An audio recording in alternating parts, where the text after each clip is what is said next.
The twin suns of planet Tavara beat down on the green jungle like two angry eyes. Tall trees swayed with thick purple leaves. Strange bird-like creatures screeched above. The air smelled sweet. But danger hid in every shadow. Jack Carson, a human soldier from Earth, was trying to fix the comms unit on his crashed shuttle. His hands were covered in grease. Sweat dripped from his brow. The ship had gone down 2 days ago, and there was still no sign of rescue. "Come on, work already," he muttered, banging the metal panel with a wrench. Suddenly, the jungle went silent. No birds, no wind, no noise. Jack's instincts kicked in. He stood up slowly. His hand reached for the laser pistol on his hip. Too late, a thick rope wrapped around his ankle and yanked him off his feet. He hit the ground hard and slid into the underbrush. Before he could react, more ropes flew in. One tied his wrists. Another snatched his weapon away. Then he saw them. Tall figures stepped out of the shadows. Women, but not human. They were over 7 feet tall, with strong, powerful bodies. Their skin was bronze or deep violet. Some had glowing tribal tattoos across their arms. All of them wore minimal armor made from bones and scales. Their leader stepped forward. She had piercing silver eyes and long black hair braided with feathers. She stared down at Jack like a hunter studying prey. "Male confirmed," she said in a deep, commanding voice. "Healthy, strong, bring him." Jack struggled as they lifted him like a sack of grain. "Hey, what the hell is going on?" "I'm not your food, if that's what you're thinking." One of the warrior women smirked. "Not food, something more important." They tied him to a long pole and carried him through the jungle. Jack could only see flashes of the world around him, giant trees, strange glowing flowers, huge statues of female warriors carved into rock. They arrived at a city hidden in the cliff's towers made of stone and metal, built into the mountain itself. Thousands of these Amazon-like alien women watched from balconies and walls. Some clapped, some laughed. A few looked at Jack like he was a prize bull. They brought him into a large, circular chamber with carvings on the wall, stories of war, glory, and something else. He saw images of alien males being worshipped, and feared. They dropped Jack in the center and backed away. Then she walked in, the queen, taller than all of them, dressed in golden armor with a crown made of jagged crystal. Her eyes glowed faintly, like moonlight. Her presence was heavy, like she ruled not just with power, but with something older. She looked Jack up and down, then spoke in a calm, cold voice. "You are human?" Jack groaned. "Last time I checked." The queen circled him. "Your kind is rare here. But we have studied your people, fought them, watched them. Your genetic code is exceptional." Jack blinked. "Genetic? What?" She stopped. In front of him. "You are strong, resistant to disease, emotionally stable, and most of all, fertile." Jack's mouth fell open. "Wait, what?" The queen raised her hand. "You've been chosen, human. You will help restore our numbers. Our warriors can no longer reproduce with weak males. You are different. You carry what we need." Jack looked around in shock. All the warriors stared at him, their faces serious. Some even hopeful. "You want me to breed?" The queen nodded. "Yes, and in return, you will be honored, protected, worshipped even." Jack shook his head, laughing nervously. "This has to be some joke. I'm not some breeding machine." The queen's voice turned sharper. "This is not a request." Before Jack could speak again, the guards moved in. They lifted him and carried him deeper into the palace. The last thing he saw was the queen watching him leave, her eyes unreadable, and far above on a cliff overlooking the city. Another Amazon warrior stood in silence, her eyes burned with hatred. "This male will not be our salvation," she whispered. "He will be our end." Jack awoke in a strange chamber, glowing with soft blue lights and walls made of smooth black stone. Strange symbols pulsed on the floor beneath him, almost like the room was alive. His wrists were no longer tied, but force fields shimmered. Around the exits, he wasn't alone. 5 alien women stood silently around him, each wearing different armor. These were not warriors. Their clothing was sleek, their hands carried tools instead of weapons, and their eyes glowed with knowledge. Scientists. The tallest among them stepped forward. Her voice was calm, but her tone left no room for refusal. Do not be afraid, human. You are in the Hall of Trials. We will test your worth, not to harm but to understand. Jack rubbed the back of his neck. Understand what? I already told your queen I'm not interested in being some space stud. The alien scientist did not smile. You don't understand, Jack Carson of Earth. You are the first viable male we've found in over a century. Our kind is dying. If your body holds what we seek, it may decide the future of Tavara. Jack paused. Something in her voice was different, not cold, but desperate. Then the floor beneath him shifted. Metal arms rose from the ground and began scanning him. His heart rate, bone density, DNA sequencing. Even his thoughts. Holographic charts lit up in the air above, showing Jack's biology reacting to the alien environment. The scientists whispered among themselves. One gasped. Another stared, wide-eyed. Strength. Index, 142% above baseline. Immune response, reactive to all known Tavern toxins. Cognitive control, high. Reproductive viability, confirmed, extreme. Jack blinked. Wait, extreme? What does that even mean? But the women ignored his protests. They guided him into a second chamber. This one looked like a battlefield simulation. Robotic enemies sprang to life-firing darts, swinging blades. Jack had no time to think. His soldier instincts kicked in. He ducked, rolled, used the environment. Within minutes, all opponents were down. He didn't know they were watching from above. The queen sat in a hidden balcony, arms crossed. Beside her, the high priestess of the flame cast runes in a bowl of white smoke. This is him, the priestess whispered. The fire within him does not flicker, it burns. Just like the legend said, the queen's face was unreadable. Then, it begins. Down below, Jack caught his breath, wiping sweat from his forehead. Okay, what's next? A spelling bee. The scientists entered once more. Now, the final test. The walls turned to glass. On the other side stood a beast part lion, part serpent, part something from a nightmare. It roared, shook the ground, then stared right at Jack. The glass slid away. Oh, come on. Jack yelled, but something strange happened. The beast took one step, then another, then paused. It sniffed the air, and bowed. Jack froze. The creature lowered its head to him as if recognizing something ancient inside him. Gasps echoed. From the other side of the chamber, impossible. One scientist whispered, even the royal beast accepts him. Jack looked around, breathing hard. Okay, what am I to you people? The leader of the scientists stepped forward slowly, with a trembling voice. You are not just a human. You are the fulfillment of an old prophecy, the one born from flame and steel. Jack raised an eyebrow. Flame and steel? You're kidding. Me, she shook her head. The prophecy speaks of a male not of our world, one whose strength will calm the wild, whose mind will lead the lost, and whose seed will rebuild the broken. For the first time, Jack had no comeback, and far above, in the queen's chamber, her lips curled ever so slightly. He is not just a breeder, she whispered to herself. He is the future. The golden door opened without a sound. Jack was escorted into a massive throne chamber so high and wide it felt like a temple. Fire pits lined the black stone floor, their blue flames casting dancing shadows on the walls. Carvings of ancient battles stretched across the stone, spears, wings, women, and one male in every image standing beside. The queen, Jack swallowed. This is where the royalty lives. His escort stepped aside and vanished into the darkness. He was alone. Then she appeared. The Queen of Tea. Vara. She descended the stairs slowly, not as a ruler, but as something ancient. Her gown was a mix of golden silk and armor. A shimmering veil hid half her face, but her eyes burned bright like twin moons. Her steps made no sound, but her presence filled the room like thunder. She didn't speak at first. She circled him slowly, silently. Jack stood tall, refusing to flinch.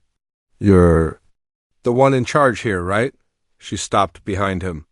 I am the reason this world still breathes. Her voice was calm, controlled. And dangerous. Jack turned to face her. And I'm the outsider you want to use for your people's survival? The queen didn't deny it. Instead, she raised a strange object, a stone disc that pulsed faintly, in her palm. When she held it close to Jack, it glowed. She stared at it. Then at him. Even the bindstone responds to you, she whispered. It only reacts to soul-touched bloodlines. Soul what now? Jack asked. The queen stepped closer, the firelight glowing across her bronze skin. Tell me something, human. Why did you not run, even when the beast could have killed you? Jack shrugged. I didn't want to die tired. That made the queen. Paused. And then, for the first time in decades, she smiled. Not a cruel smile. Not a mocking one, a real smile. You speak like a warrior, she said softly. But think like a king, Jack frowned. Look, I didn't ask to be part of your prophecy. I just want to fix my ship and get home. The queen raised an eyebrow. Do you even know what home is anymore? Jack didn't answer. She stepped even closer, close enough that he could see the faint scar under her left eye. She had fought before. Not just ruled. Our world was once ruled by strength and pride, she said. Now we are ruled by silence and decline. My people cannot create life anymore. Our bloodline weakens, but you are different. Jack crossed his arms. So what? I donate some DNA and you crown me father of your empire? The queen's voice dropped to a whisper. No, I want to understand you first, before we bind your fate to ours. Then she lifted her hand again, revealing a strange, glowing crystal. Jack hesitated. What's that? It's a memory crystal, she said. It will let us share thoughts, emotions. For one moment, no lies. No masks, Jack's jaw tightened. You want inside my head? No, she said and held out the crystal. I want to let you inside mine. Jack stared at her. Was this a trick? A trap? Or something far more dangerous? After a long pause, he placed his hand over hers. The crystal pulsed. In that instant, his mind flooded with visions, not words but feelings. Her pain, her people's suffering, her throne of isolation, the endless weight of duty, and her longing. Not for power, but for something real. Someone real. When the crystal dimmed, Jack stumbled back. He looked at her. Really looked. You're alone, he said. She didn't answer, but her silence was louder than any scream. Then she turned her back.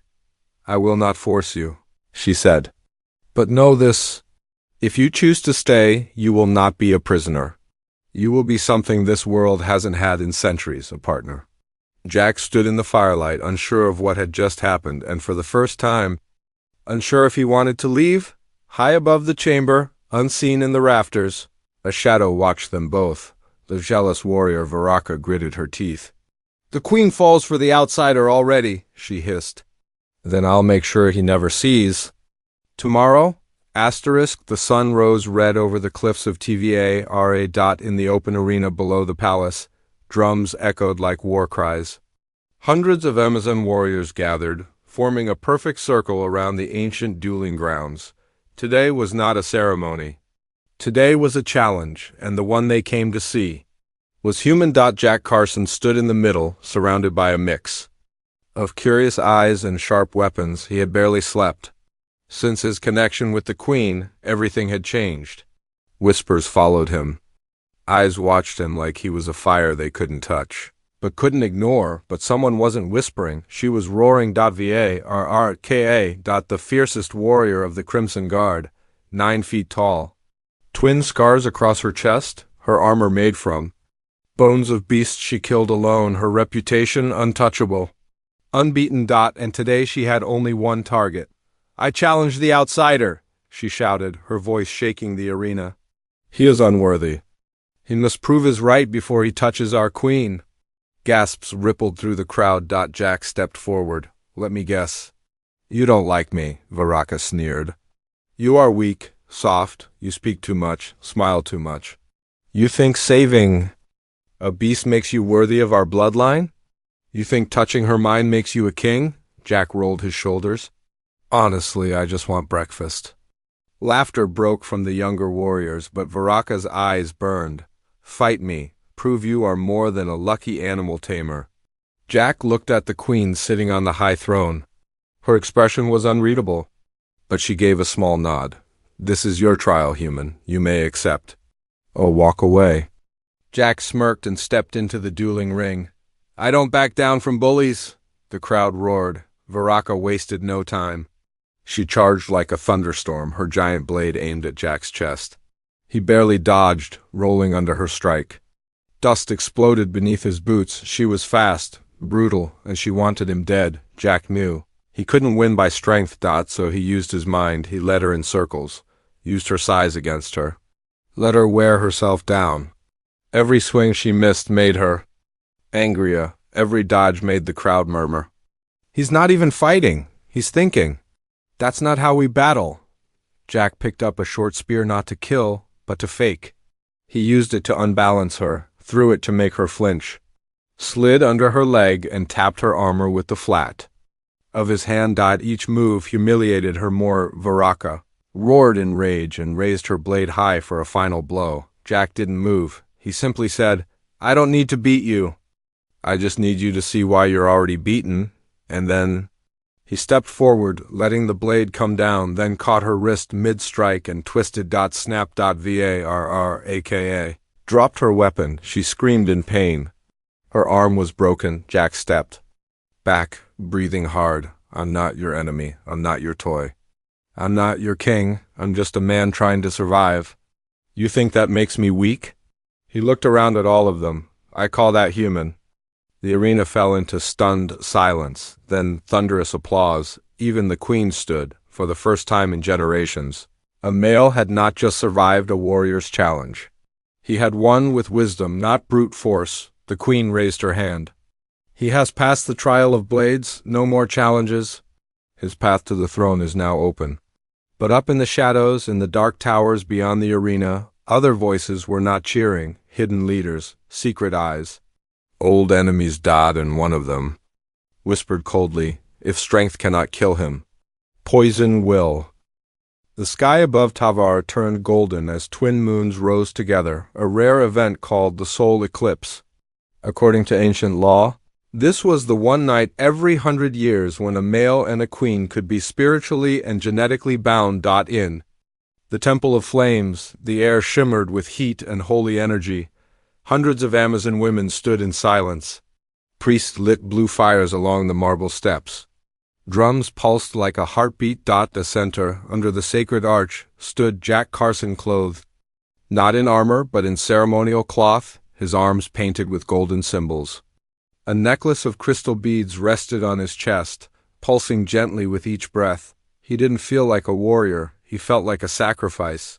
Then she entered. The queen. Her gown shimmered like liquid stars. Her eyes locked with his. She walked, slowly, proudly, as the crowd bowed their heads. Jack had seen battle, pain, and danger. But nothing prepared him for the weight of what was about to happen. A priest stepped forward, holding the bindstone, now glowing brighter than ever. By the blood of the stars and the strength of old, she declared, we unite two souls this night. Let fire join flesh and let the path to rebirth begin. The crowd murmured with awe. The queen reached for Jack's hands, but then, boom, the temple walls shook. Fire burst from one of the RCWs. Screams. Chaos. A massive shadow charged through. The phlegm, a mutant beast, its body stitched together with alien tech and bones. Red eyes glowing. Teeth like knives, the guards jumped into action. Spears flew. Blasters fired, but nothing stopped it. It swiped through warriors like paper. The queen was rushed behind a shield wall, but the monster was too fast. Jack didn't think. He moved on instinct. He grabbed a broken spear, sprinted across the burning floor, and leapt straight at the beast. One shot, straight into its eye. The beast roared in agony. It crashed into the altar, knocking over the sacred flame, but Jack didn't stop. He wrestled the creature, slashed at its throat, kicked off the wall and drove a spear through its neck. The beast fell, twitching. The temple was in ruins. Ash floated. Like snow, everyone stared at Jack, covered in blood and flamelight. He stood slowly, breathing hard, and looked at the queen. "Is this part of the ceremony?" he asked, smirking weakly. Despite the chaos, she smiled. "It is now." Later, in the healing chambers, the queen sat beside Jack, who was resting on a stone bed. His arm was burned and blood still dripped from a cut on his brow. "You saved me," she said quietly. Again, Jack looked at her. "I didn't do it for the crown," she nodded. "I know, that's why it matters." Then she placed something in his hand. The bind-stone. It was cracked, but still glowing. "This means more now," she whispered. "Not just a ritual, but a choice. If you accept it, you don't just become the father of a new generation." Jack blinked. "Then what do I become?" The queen leaned closer. "You become mine." Just as the stone pulsed between them, the chamber doors burst open. Two human mechs, battle-worn and covered in dust, stormed in. One of them shouted, "Jack Carson! Earth Command has been looking for you. You're under emergency extraction protocol." Jack sat up, stunned. His people had found him. Behind him, the queen stood tall. Her voice was calm, but her hands trembled slightly. "You can leave now, human." He looked at her. At the bind-stone. At everything he didn't expect to matter, and then he said, Jack. Carson stood between two worlds on one side. The battered human rescue team in bulky exosuits stared at him through their helmets, confused and cautious. "Jack," the team leader said again, "your signal's been dark for weeks. Earth Command sent us to pull you out. You're coming home." On the other side stood the Queen of Tavara, cloaked in gold and ash. Around her, warriors bowed. Some were bruised from the beast attack, some still bled. All looked at Jack like he was more than a man, like he was a symbol. Jack's hand was still holding the cracked bindstone. It pulsed in his palm, warm and steady like a second heartbeat. He looked at both sides, the soldier and the sovereign, and then he spoke. "I'm not going anywhere." The human soldiers blinked. "Excuse me?" Jack turned to them. "You want to know what happened? I crashed. I survived. And I found a civilization no one back home could ever understand. They didn't just need me. They trusted me, respected me, fought beside me." He looked at the queen. "They gave me more than a mission. They gave me a purpose." The queen stepped forward slowly and placed her hand on his shoulder. "He speaks freely, and he chooses of his own will. Let all of Tavara witness this." The crowd knelt. Jack didn't notice. His eyes scanned the line of women now forming before him. Not just warriors, but volunteers. Dozens of Amazon women, each of them elite, proud, powerful, stepped forward in silence. They knelt, one by one, before Jack. Each placed a crystal shard at his feet. Each whispered one sentence. "I offer myself to the seed-bearer." The queen stood last. She did not kneel. Instead, she removed her crown and laid it before him. "I offer not just myself," she said, "but my rule, my people, and my heart." Jack's mouth was dry. This was no fantasy. This was power and responsibility. He turned to the high priestess, who held an ancient scroll. "The law once said the queen chooses the male," she said softly, "but the bindstone cracked during the trial. That hasn't happened in centuries." Jack looked confused. "What does it mean?" The priestess smiled. "It means now he chooses." The chamber fell silent. Everyone waited.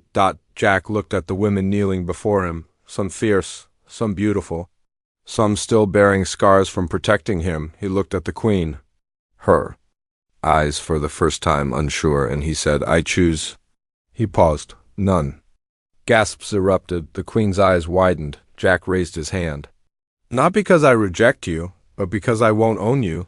He stepped forward. "If I stay, it won't be as your breeder, or your king, or your tool." He reached out and gently lifted the queen's crown from the floor. "If I stay as your equal." The queen stared at him for a long moment, then smiled. She turned to the crowd and raised her voice. "Then let it be known, the era of choosing ends here. The new age begins, now." Above the chamber, carved into the great wall, The ancient statues of kings and warriors stood silent, but one more space remained empty. And for the first time in 1,000 years, it began to glow. A new figure would be carved soon, a man, a human, a partner to queens. The banners of Tavara danced in the wind. It had been 7 sun cycles since Jack Carson refused the crown and chose something even more powerful: equality. Now, the warrior city was changing. Statues of old queens were joined by new ones, leaders who shared power. Training halls opened for male and female warriors alike. Children laughed in the central garden, a sound the Amazons hadn't heard in generations, and in the middle of it all stood Jack, not as a king, not as a god, but as a symbol. The queen walked beside him, her hand in his. Not every Amazon agreed with their union, but none dared deny the results. The soil grew richer, the skies seemed clearer, and hope returned to their bloodline. But peace never lasts long on a world built by warriors. One night, the stars above the city shimmered unnaturally. Alarms rang, beasts howled, and a massive ship descended, sleek, black, and marked with silver flames. The queen's eyes narrowed. "That is not one of ours." Jack stepped forward. "Then whose is it?" The answer came with a scream. Dozens of armored figures dropped from the ship. Amazons, but different, taller, more ruthless. Their armor was darker. Their eyes glowed with cold fire. At their front stood a new Queen Ashkara of the Frost Tribes. Her voice echoed across the city walls. "We have come for the human, the seed-bearer, the one who carries the flame." The Queen of Tavara stood tall beside Jack. "He is not yours," Ashkara smiled. "Then prepare to burn." The invasion began. Tavara's warriors rushed to defend their walls. Spears clashed, blasters fired. The night sky turned red with fire. But this time, Jack was not an outsider caught in the storm. He led on the battlements. Jack shouted orders like a seasoned general. His tactics, strange to the Amazons, confused the enemy. Traps, diversions, silent strikes. He fought beside the queen, shoulder to shoulder, sword in hand, and in the heart of battle, something awakened. As Ashkara reached for him, the cracked bindstone on Jack's chest pulsed brighter than ever. The crack sealed. A white light exploded from it, blinding and pure. The 2 queens were thrown back. When the light faded, Jack stood alone at the center of the battlefield. Changed. Not God, not alien, but something new. His blood now carried the legacy of both Earth and Tavara. Ashkara stared in awe. "He is the one of fire and ice, the balance." Then she knelt. Not in defeat, but in submission. Jack turned slowly as the remaining warriors dropped their weapons. The battle was over. Not by blade, not by blood, but by choice. Weeks later, under the twin moons, Jack sat by the fire, watching children of both tribes play together. The queen sat beside him, her head on his shoulder. "So, this is the new age?" Jack asked. She smiled. "No, this is just the beginning." Final scene. Far above the world of Tavara, deep in the stars, something else stirred. A council of alien races watched the events from orbit, and one voice growled, "The human unites tribes, heals bloodlines, stops wars. He is not a threat to one world anymore. He is a threat to the galaxy." And so they began to plan, because what happens when one human becomes the hope of many worlds?